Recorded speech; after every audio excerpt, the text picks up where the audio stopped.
What is up, Flutter devs? Today we're going to implement the ability to query both the color of individual pixels as well as obtain entire regions of pixels from our processing sketch. Let's go take a look. The one function or method that we're going to be dealing with today is the get function. Now for us, this is actually going to be two functions because we don't have the parameter overrides that Java does. We don't have method overloading. This one behavior does two things. In the case of passing in an X and a Y value, you're going to get the color of a specific pixel on the screen. If you pass in X, Y, width, and height, you will actually get a sub image from the screen, an image produced from a portion of the screen. And it's important to recognize that this is from the screen. And this was the problem that I was warning about from the very beginning of this project. We can tell Flutter what to render. We can go through the render pipeline and have a bitmap come out the other side on the screen of our device. But we don't directly manipulate any of that bitmap memory. We don't have any direct access to that bitmap. And so it begs the question how we're going to query pixels or take regions of pixels from what's on the screen. And this is why we implemented our own bitmap rendering. We still have to face some complications here, but by holding on to our own bitmap, we can take pixels out of that bitmap for the get method. Now, the complication that we still need to deal with is the fact that even though we are holding our own bitmap data, we are still using a canvas to commit operations. So we're not literally implementing our own line drawing, square, rectangle drawing, circle drawing. We're not doing our own rasterizing. We're not doing our own compositing. That's all still being done by Flutter, by the GPU. And so what that means is whenever we want to get some pixels from our sketch, we have to commit all of our drawing changes. We have to tell Flutter to go ahead and paint it, and then query the pixels. So we do some drawing operations. Then we want to query a pixel. We have to turn those operations into a bitmap, query the pixel, do more operations, rasterize those into a bitmap, query the pixel. So we have to essentially flatten the image over and over again as we want to query pixels. That's going to significantly degrade the performance. We're going to, if we do just one or two queries per frame, we're going to be down to about 10 to 15 frames per second. And I don't have a solution for that. We're going to get the queryability working today, but I don't have any solution for the performance issues right now. We'll have to see if Flutter comes up with anything in that regard.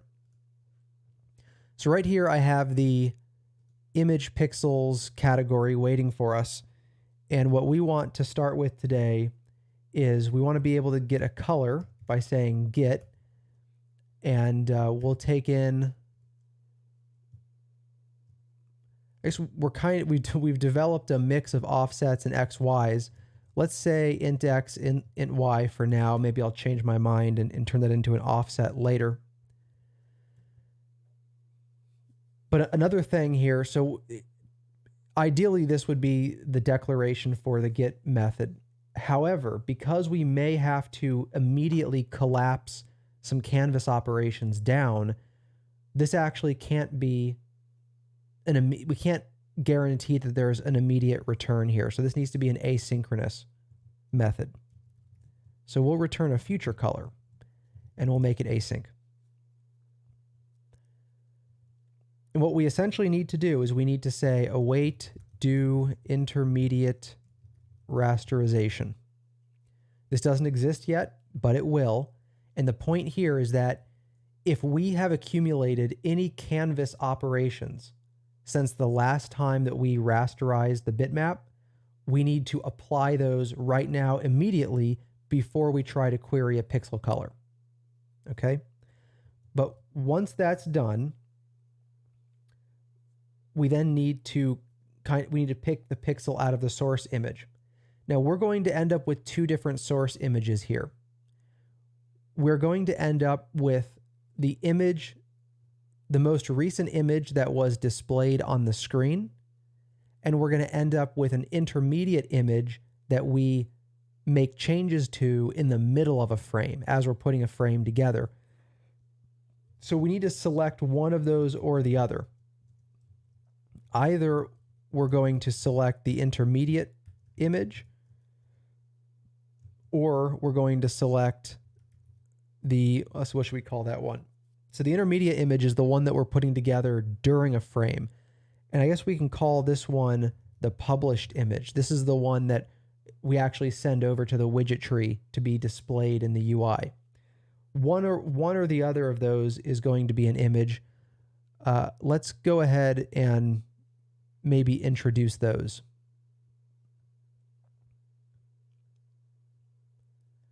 Up here near the top of our sketch definition, let's see what we have defined up here. Here's all of our callbacks. Here's our canvas. You know, now that I think about it, one thing we probably want to change first is we have up in our widget, our processing widget, we have this method called doDrawFrame. And you'll notice that really this method orchestrates a single frame process. And that really shouldn't be in the widget. This is what this method does, represents kind of the top level responsibilities, the series of steps that the sketch itself should take on every single frame. So let's move this method from our processing widget down to our sketch so that we can have our destination bitmap. For example, this right here, this image, or this current image, we want that inside of our sketch, not necessarily inside of the widget. So let's go ahead and move this method and make whatever changes we need to for that to make sense. So we'll need to resolve doDrawFrame. We can probably say widget sketch doDrawFrame.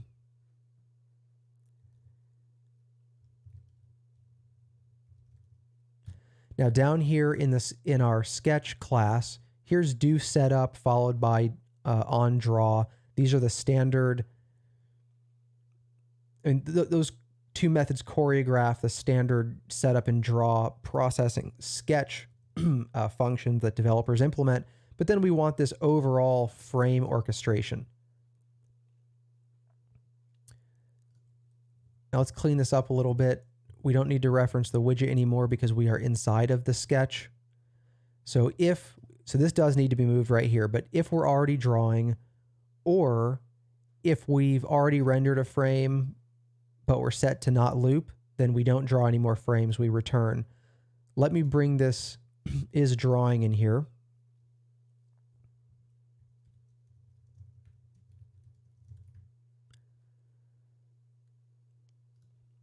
And then we'll call update elapsed time. Again, these are local references now.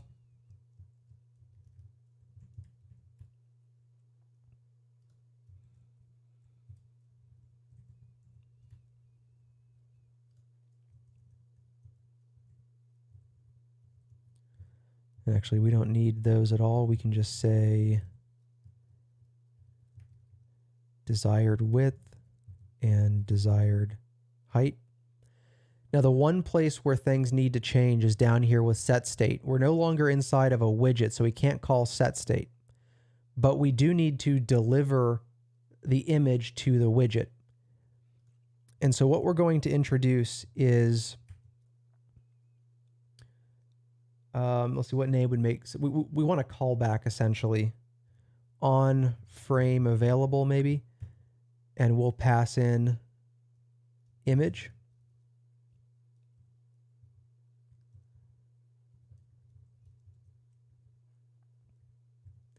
And this needs to not be local.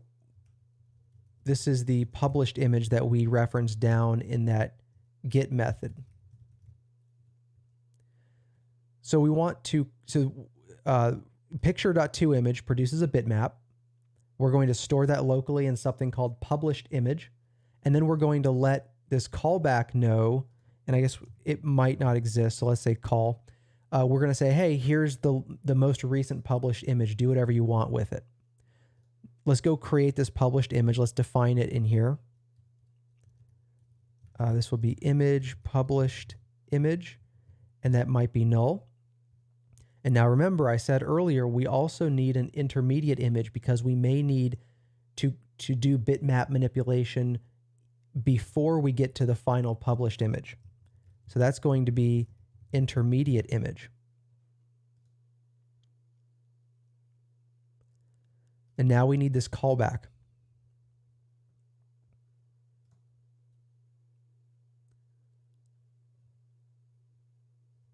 Let's see.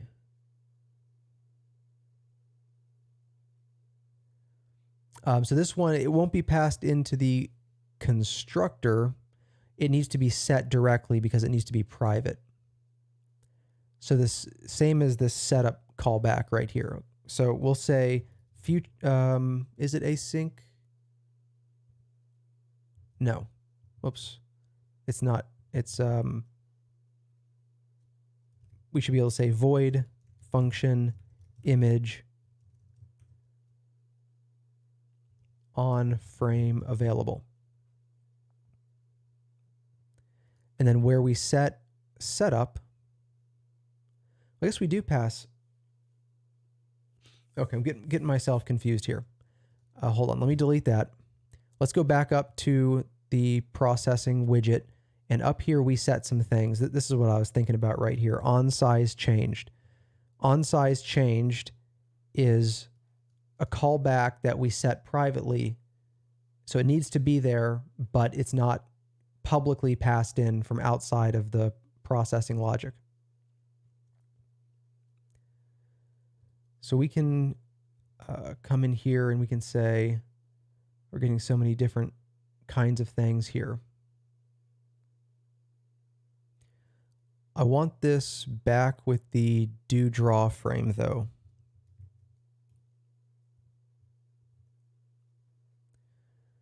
Let's see, so back here, move you down there. So is drawing, okay. And we want void function image new frame, and we will, again, we'll call this on frame available.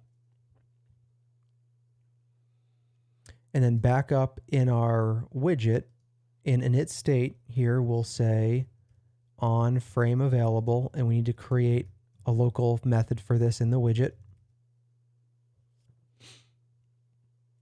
But then also in did update widget, we need to undo these things, null out the old reference, and then with the new sketch that comes in, on frame available, on frame available. Here we'll say on frame available. We'll say set state current image equals new frame. Current image is what we're displaying. It's what Flutter is actually rendering for us. So every time on frame available is called, the new frame, the new image that we've painted into our sketch is provided. We call set state, change what Flutter is rendering. Flutter renders the new frame. And now we still call do draw frame from on tick, but we've removed all of that knowledge from our widget. And there may be some properties here that we can get rid of. Let's see. So we don't need is drawing. And that's pretty much all we've got up there. Okay, and let's see what's it complaining about here. All right, and this needs to be optional. All right. Let's see if anything else is going wrong here. Published image. What did I call it? Published. Did I give it a name? Published image. Yeah.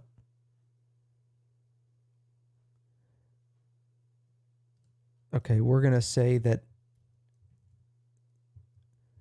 sorry, that's the wrong thing. So published image is technically nullable, but we just literally set it. So we're going to say, no, it's there.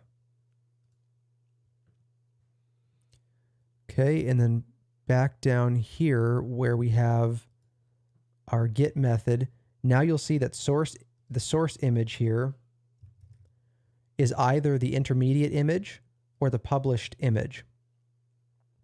Now we still aren't doing anything. We aren't creating the intermediate image.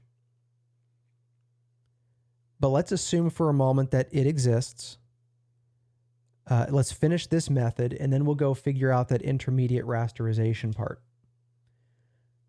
So what we need to do now is whatever image we're pointing at here, either the published image or the intermediate image, we need to pull an individual pixel out from that image at the given XY coordinate. So let's say pixel data offset. We're going to end up with an unsigned integer list representing all the pixels in the image. So we have to calculate the offset or the position in that list of the pixel that we want. So we'll store that in this variable here. But what I'm going to do is I'm going to create a method called getBitmapPixelOffset. And we're going to need to pass in the image width, which is sourceImage.width. And we have to say that we know it exists. And we're also going to have to pass in the X and the Y, which is not surprising. And what we want to get back is an integer representing the index in a list of that particular pixel. Here's getBitmapPixelOffset. And we're going to require int image width, required int X, required int Y. And the calculation, so every pixel, needs 4 bytes. Red, green, blue, alpha. 4 bytes. And it's the way that it's laid out in data is by row. There's one full row, then the next row, then the next row, all in one big list. So here's how we get the position. First, we're going to say Y times image width. That's the number of pixels per row. Then we're going to add X, which is the X value is kind of the column. It's where we are in the final row. So we go down some number of rows, and then we go over part of a row. That's the X value. But we also, so that would be the pixel offset. But remember, there are 4 bytes per pixel. So we multiply by 4. It's not particularly complicated, but I didn't want to repeat this multiple places. So we're going to stick it into this method. And now we have the pixel data offset. Now what we need to do is we need to take the source image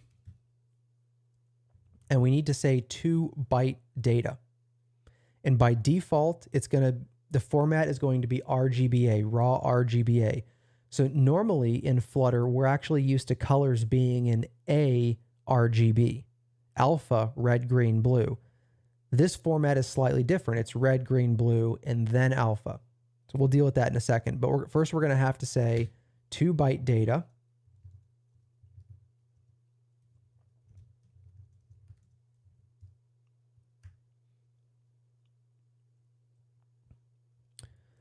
And then, actually, I wonder if we can go straight to a list.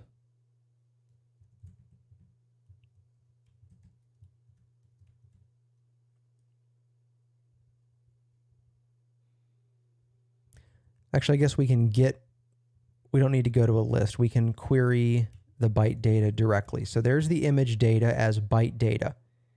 And then the RGBA color is image data dot get uint 32. 32 because we want all of those color components together. We want the red, the green, the blue, and the alpha. That's 8 times 4, which is 32. So we want uint 32 starting at the pixel data offset.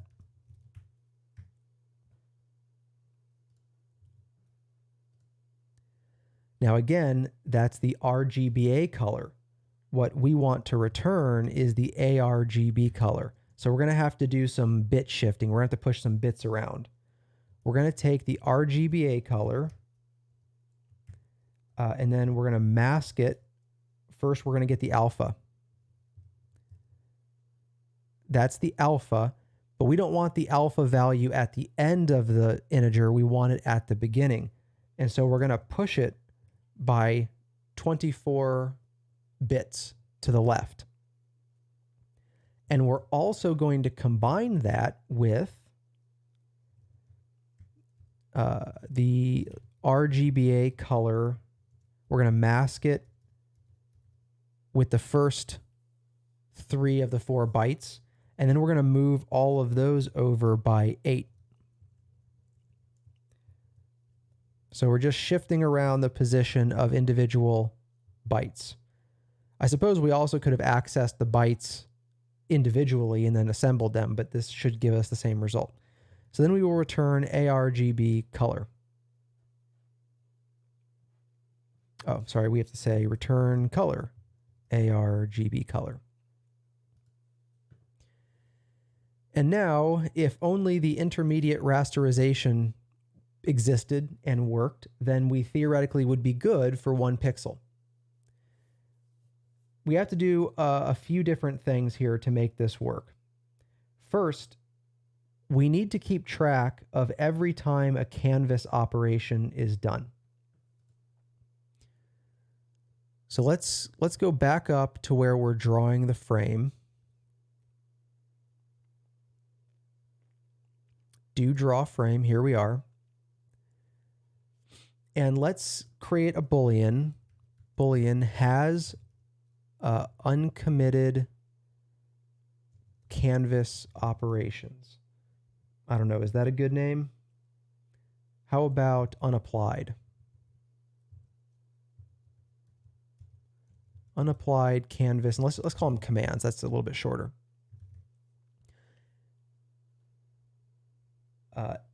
Every time that we call anything on the canvas, drawing a line, a rectangle, a circle, anything, we need to set this flag to true, because calling it on a canvas does not apply it to our intermediate image. We have to apply it ourselves. So now we're going to go down the list of all the methods real quick that involve a canvas, and we're going to set that flag to true. So here's all of our interaction stuff, but down here we'll eventually get to the canvas. All right, here's one. So background, if we're going to fill the background, then that's a command that has not been applied to the bitmap. Now fill paint, that's just a configuration. No fill is a configuration. Stroke and no stroke is a configuration. Load image is a data process. Image here where we paint it, that is a canvas operation. Get is where we're coming from. Point, that does draw something. Line, that draws something. Circle, that draws something. Ellipse. Arc. Square.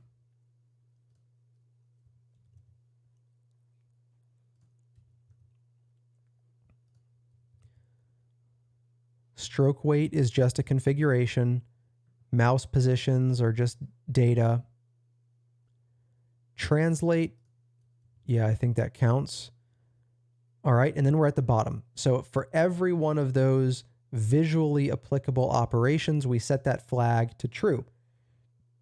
And why is that? Well, as we come back up here to this get method, maybe I already passed it, I don't know. Here, this method here, we need to go implement this. Do intermediate rasterization.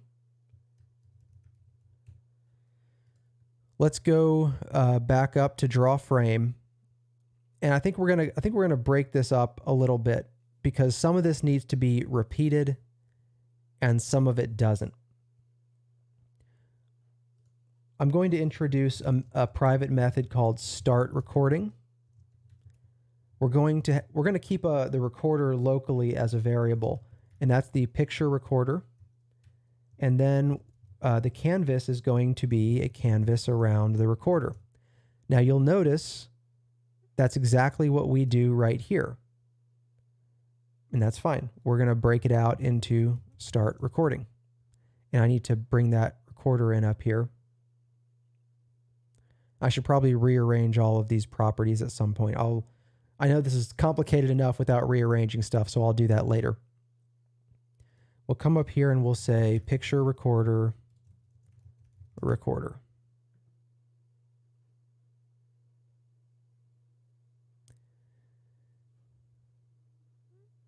And let me say that is, instead of being nullable, let's just say that's late. Because once it exists, it should always exist. So that's start recording. And then there is finish recording. Now this actually needs to be async because we're going to need, this is where we need to go ahead and create an image. We're going to say final picture equals recorder dot end recording. And then we're going to say width equals, actually, no, I don't need that. I'm sorry. We say return await picture to image, desired width, desired height.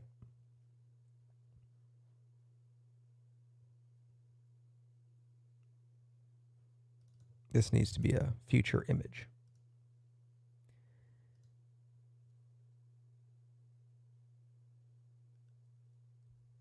I'm sorry, this should not be finished recording. This should be rasterized because this is where we actually create the bitmap, right? What all finish recording needs to do is the public image that we provide.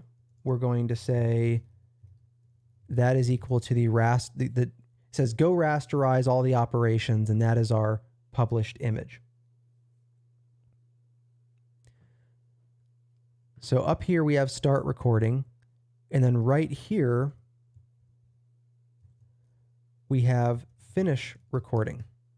Same operations, just moved to a different place. And then we want intermediate rasterization.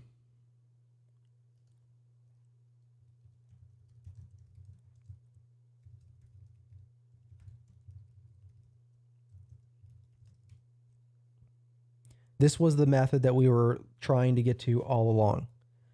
And now up here where we say finish recording, notice that we set the published image. Well, down here, we're going to set the intermediate image equal to await rasterize. It'd probably make more sense for this to be in the middle here.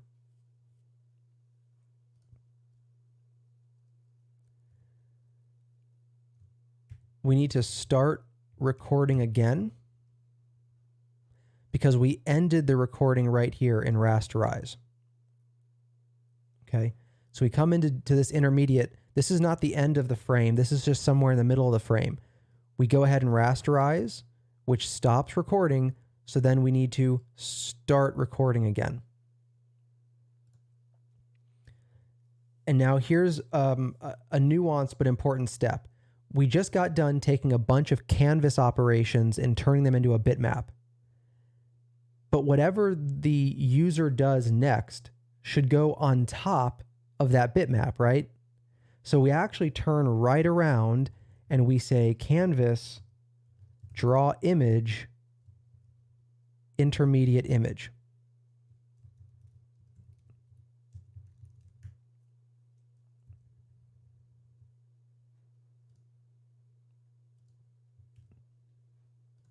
Okay, so we immediately, we make that the immediate thing drawn to the canvas and then more things stack on top. But then also after we're done with this method, we say has unapplied canvas commands is false. This resets that flag. Okay, so let's see what all we have going on here. I know we made a whole bunch of changes in some very different places there. Let's see. Let's go to run. We do a hot restart. I already had something open here, but let's see what's going wrong. Null check operator used on a null value.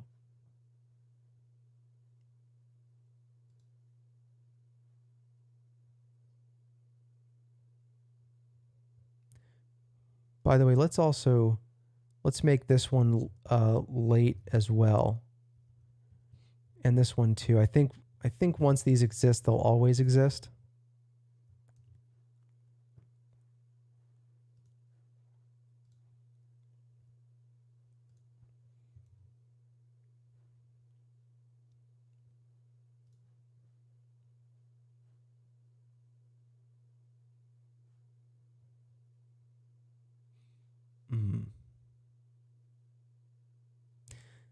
So one thing I'm wondering here is, should we get rid of intermediate image every time a new frame begins? Because we could have a really stale intermediate image if we haven't collapsed down the bitmap anytime soon. I don't want us to have risk a stale image here. So at the beginning of do draw frame, let's set the intermediate image to null.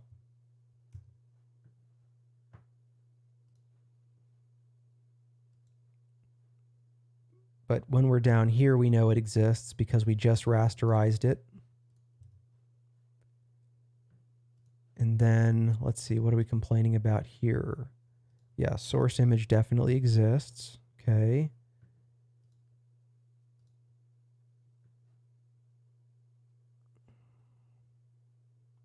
Has not been initialized.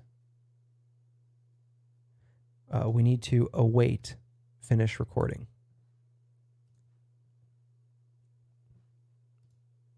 Okay, so you may recognize what we're seeing here from the previous video. We are loading a bitmap and we're painting it to our sketch. What I would like to be able to do is put a circle near the cursor, and that circle is the color of whatever pixel the cursor is currently sitting on. Let's see if we can make it do that. We'll come in here into main. First, let's just see if we can get a circle drawing in the right place to begin with. So after we draw the image, let's set the fill to, for now, let's just say red. And let's say circle, and it wants an offset.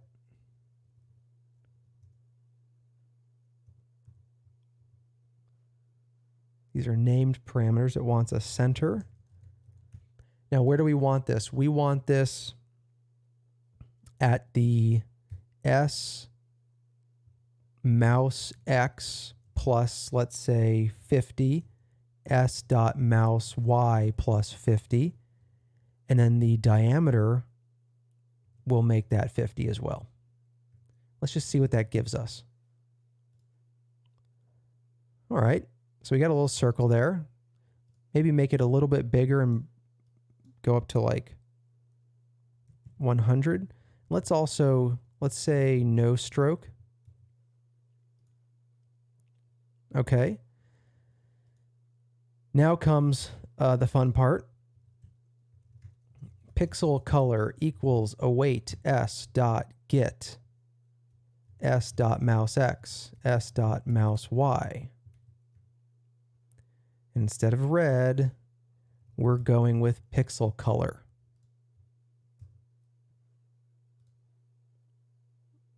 Check that out.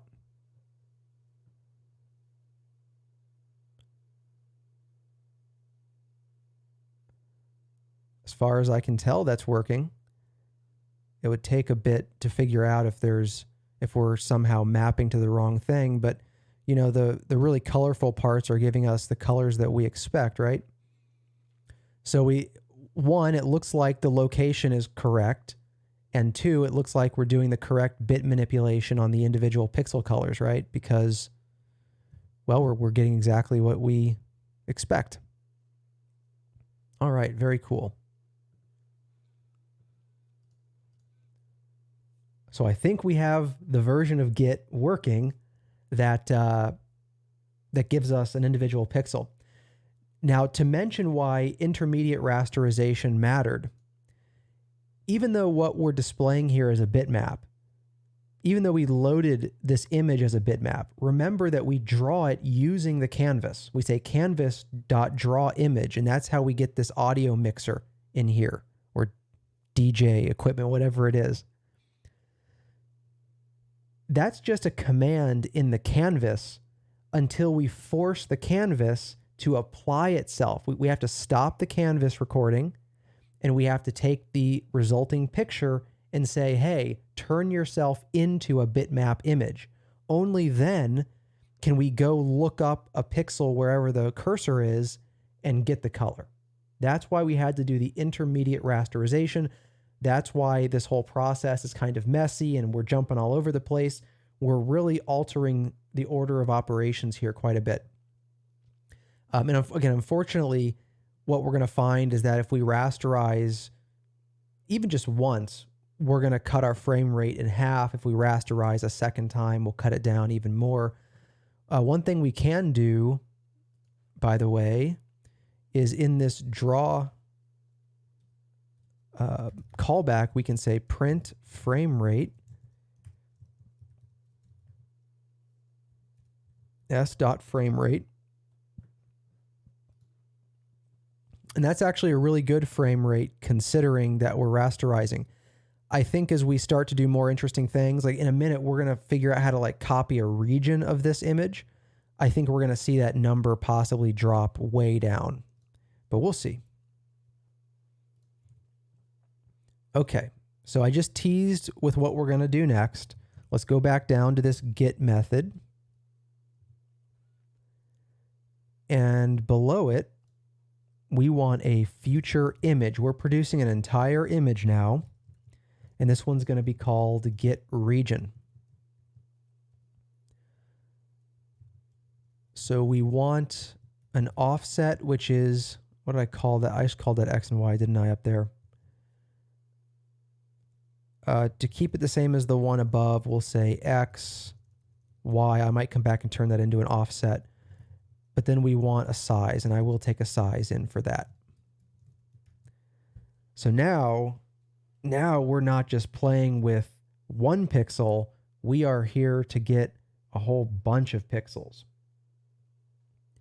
Some of this is going to be similar. For example, these two lines right here. Whoops, pressed the wrong shortcut. Copy, paste. Okay. And then we need to figure out the rest of that. We do an intermediate rasterization to make sure we're all collapsed down into one big bitmap.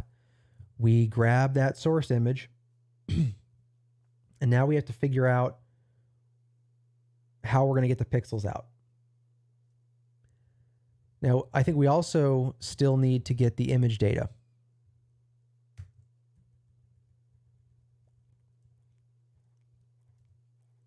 And let's see what our methods are again on there.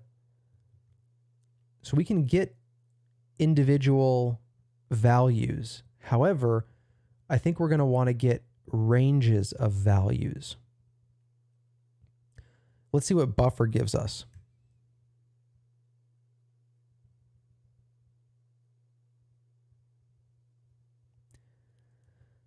Let's say that we turn it into a uint8 list.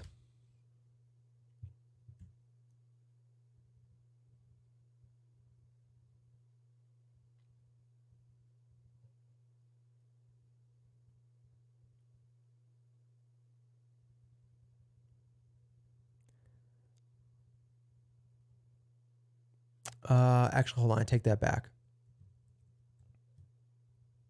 What we want is a uint8 list as a view of this one. Well, we have our image data there, but now let's call this source data. We're also going to need destination data. This is what we're building up the region with and we'll return. This needs to be a uint8 list. And we're going to essentially make it as big as it needs to be. But how big does it need to be? Well, we're going to take size.width. Is that a double? We don't want that to be a double. I'm going to actually go ahead and change this to width and height for now, at least, because we don't want width to be a double. Take the number of pixels wide times the number of pixels tall times how many bytes per pixel? 4.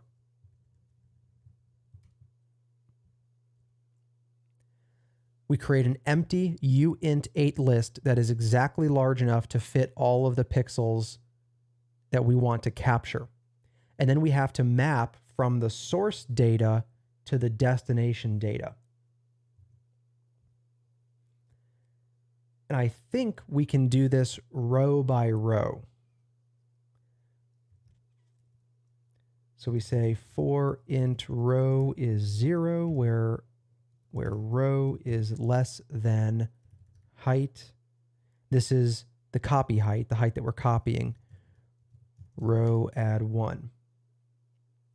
Now we need to get the offset at the beginning of this row. We'll call that, and we need that in both the source and the destination because we're copying from source to destination here. So the source row offset, remember that method that I created called get bitmap pixel offset? Well, now we're going to we need the source image.width. And then for the X and the Y value, that's actually just X and just Y, because this X and Y value right here, this is saying inside of the overall image of the sketch, what's the X and Y position of the top left corner that you want to copy? Well, that means in the source pixels, that X and Y is the actual top, that is the X and Y where we want to begin. But to contrast that, let's talk about the destination row offset. Again, we need to get a pixel location. This time, we are the copy width, and X and Y are both, Y is equal to row, but the X is 0. The X is 0 because we're always starting at the left side of the copy region, the destination region. And then what we're going to do is we're going to say region, or we're going to say destination data. We're going to set an entire range of data. We're going to start at destination row offset, and then we'll take destination row offset plus row length. I need to calculate that, minus 1 because of 0-based offsets. And then the iterable here, well, let me make this easier to see. Let me go calculate the row length real quick.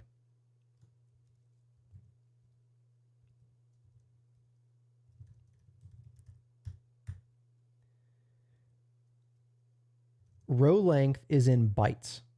So it's equal to width times 4. So in our destination data, this is where we're putting the pixels now. We start at the row, at the beginning of a row. We want to go to the end of the row, but what are we copying into the destination? We need to copy from the source into the destination. We are going to say uint8 list.view, which means we're going to create an unsigned integer list that represents a piece of some other list or buffer. So we're going to say source data dot buffer source row offset, and how many bytes do we want to copy? However many fit in a row. Let's see, what's this complaining about? Source data exists. Okay, and let's see if something's still messed. We need to actually return this stuff. So at the end of all of this, so now that we've copied all this data, we need to actually encode it, I guess, as an image is the direction that we're going. So we're going to say we're going to create a codec, which always begins with an image descriptor. Raw. We need an immutable buffer. This is similar to what you saw in the previous video. So immutable buffer from uint8 list. And remember, our destination data is a uint8 list. Or yeah, is that right? Yeah, it was a uint8 list. Either way, it's accepted. Now, what is the width of this image that we are encoding? It's equal to the width that we were given. Same thing for the height. And I'm wondering if it makes sense to give those a let's call those destination width. Well, so if you're calling this method, if you're calling this method, those names make sense. I guess it's just, we'll have to be careful with remembering which width and height we're talking about internally.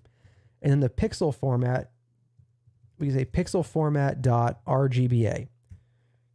Remember we did that bit shifting earlier because normally it's ARGB, but when we actually deal with Flutter image encoding, it's RGBA. We're passing that image or that pixel format here. Now we want to say instantiate codec at the other end of that.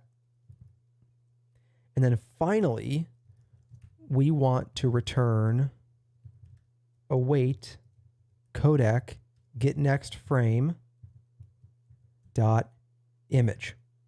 Finally, we return the sub image. Okay. Let's save that. Let's do a hot restart, see if anything blows up before we try to use this thing. Okay, let's try to actually use what we have here. What I would like to do is I would like to take the top quarter of this canvas, copy it, and draw it in the bottom right. That doesn't look good. Oh well, probably some mouse coordinate stuff. But okay, let's see if we can do that. s.getRegin. We're going to start at 0, 0. Width is s.width divided by 2, and then s.height divided by 2. And we're going to need to round those.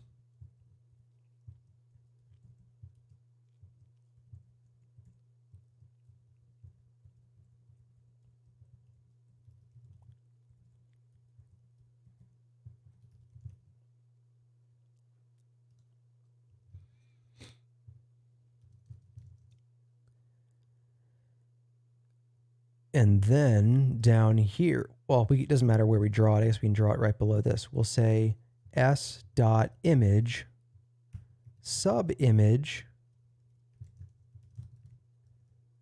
origin. The offset we want now is at s.width over 2, s.height over 2. So the image is half the width and half the height, which makes it 1/4 the size. We grab it from starting at the top left, but then when we draw it halfway to the right and halfway down. That's the bottom right corner. Let's save. Ooh, that's not right at all. Okay, well, let's see what we're dealing with here. Let's see where we might have gone wrong. We do the intermediate rasterization. We grab the intermediate image most likely. Actually, let's see. Yeah, we grab an intermediate image because we rasterize this initial command. Source data, source image 2-byte data. Destination data. The width and height of the output region times 4, I think should be all right. Row length, width times 4 makes sense for each row. Okay, actually, so source row offset, these are not going to be correct. It's y plus row. Let's see if that was the issue. Hey, that was the problem. So now we took this top right corner and we tossed it down here on the bottom. And notice that we're still getting the correct colors. So one possible thing that could go wrong if you get the order of operations incorrect is that we see it the way we expect, but the sketch is actually returning colors from the original image instead of the composited image. But because we forced the canvas to combine these two, first we tell the canvas, hey, draw the big image. And then we say, okay, rasterize that. Then we cut part of it out and we say, hey, canvas, draw this smaller part of the image in the lower right corner. That's still just a canvas command, so it doesn't happen immediately. But notice that right after we draw this image, we call get again, which causes us to rasterize again, and then we get that final pixel. So I think that's pretty cool. And that's a real big step out of the way. Now we have the ability to query one pixel or multiple pixels in our image, and we can move them around. We can do all sorts of interesting things now. This opens one big door for us on the way to some of the future coding challenges. But in the next video, we're going to do the other side of these same methods, which is set. How do you set a pixel? How do you set a group of pixels? And not only does that involve kind of the inverse of what we did here, but it brings in two other concepts as well. We have to be able to do what is called load pixels, which kind of it essentially represents a momentary rasterization of the screen like we've already done, but it needs its own pixel buffer because there's officially something called pixels that's public in processing. So you have to load pixels where it takes a snapshot of the screen, puts it into this pixels array. Then we can set values on those pixels. And then if you want to see the changes, you have to call update pixels. We'll talk about all that in the next video. But once we finish with that, we kind of have all the fundamental pixel operations we need. And yes, we're going to have much lower frame rates moving forward when we mess with pixels. But this is perhaps the most important part of processing to open the door for some of the interesting coding challenges moving forward. So with that, we're done here. We're not going to mess with tests. In the last video, you saw that I had problems with tests. I couldn't solve the problems. They're much deeper in how Flutter deals with asynchronous behavior and those kinds of things. So we're not dealing with tests for the time being. We'll figure that out later. We're done now with get and get region. I'll see you in the next video for set region, load pixels, and update pixels.